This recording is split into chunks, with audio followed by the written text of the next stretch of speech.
दोन देशांदरम्यान अनेक करारांवरती स्वाक्षऱ्या होण्याचीही शक्यता आहे।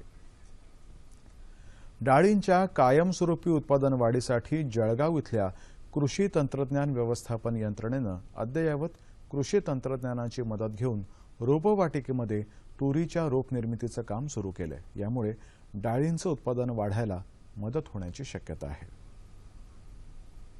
डाळींच्या उत्पादनात होणाऱ्या चढउतारांचा शेतकऱ्यांना वारंवार सामना करावा लागतो।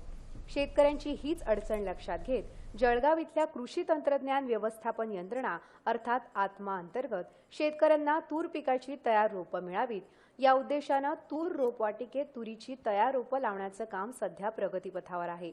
तूर डाळींचं उत्पादन वाढावं म्हणून खरीप हंगामात शेतकऱ्यांसाठी तुरीच्या बियाणांऐवजी जिल्ह्यातल्या प्रत्येक तालुक्यातल्या रोपवाटिकेत 1 ते 1.25 फूट उंचीचं तयार रोप वितरित करण्यात येणार आहे।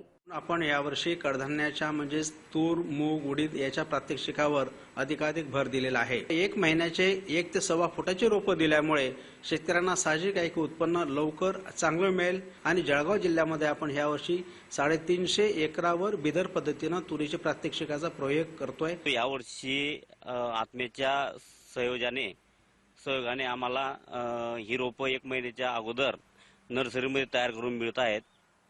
त्याचा आम्हा सर्व शेतकऱ्यांना योग्य तो लाभ होईल।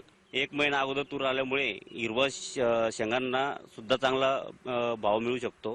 रोपांबरोबरच शेतकऱ्यांना प्रति एकर 4000 रुपयांचे अनुदानही मिळणार आहे। तूर रोपवाटिकेचा हा अनोखा प्रयोग शेतकऱ्यांना फायदेशीर ठरेल हे नक्की।